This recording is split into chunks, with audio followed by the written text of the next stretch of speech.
Ça pique mais c'est bon. Anne Romanoff. Dave, Chris Deslandes a fait votre portrait. Ah, enfin, ce matin, quand on m'a dit qu'on recevait un Hollandais, je me suis dit, il en reste. Bah oui, parce que depuis dimanche, des Hollandais, il n'y en a plus beaucoup. Des macronistes, oui. Des sarkozystes, oui. Mais des Hollandais, non. Alors je me suis dit, ça doit être Stéphane Le Foll. Mais Anne Romanoff m'a vite détrompé. Ce midi, nous ne recevons pas un partisan de François Hollande, mais un chanteur hollandais. Dave. Dave, j'ai dit. Mais oui, Dave, le fils caché de Roy Orbison et de Patrick Juvet, le Justin Bieber des années Giscard, l'impitoyable juré de l'émission La France a un incroyable talent et si peu d'imagination, celui qui fait de la télé tous les dimanches avec Wendy Bouchard, Dave quoi. Je me suis dit, ah oui, Dave, bien sûr, Dave, tout le monde le sait, vous êtes né aux Pays-Bas.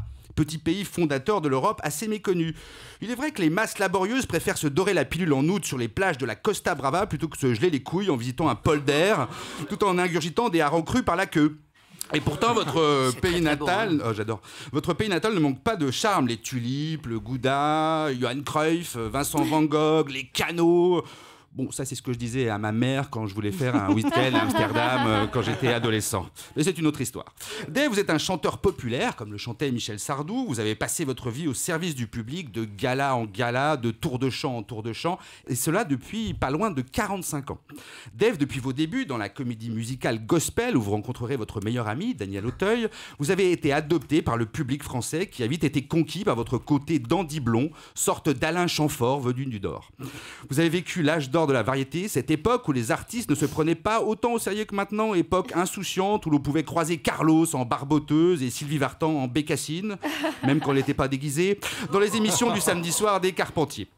Dave, vous avez traversé les modes et les époques, vous avez fait de la télé avec Sheila, animé le top 50 sur Europe 1, commenté l'Eurovision, ce qui prouve votre sens de l'humour, vous avez été juré dans La France a un incroyable talent, ce qui prouve votre sens des affaires, car se fader des heures durant des groupes de danseurs ringards au nom improbable habillés comme dans un remake porno-gay italien de Star Trek qui se trémoussent sur des musiques guimauves et R&B, il faut un sacré courage pour survivre à cela. Ainsi qu'aux ventriloques schizophrènes, aux pétomanes politologues et autres éleveurs de poneys transformistes.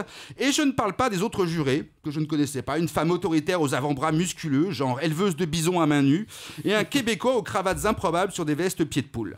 Nous avons le plaisir de vous recevoir ce midi, Dave, car vous partirez dans quelques mois en tournée avec d'autres idoles sur un bateau de croisière, et partir en croisière avec vous, c'est un rêve pour beaucoup d'entre nous. Pour tout cela et pour tout le reste, merci de votre présence parmi nous ce midi, monsieur. Merci. Europe 1, ça pique mais c'est bon.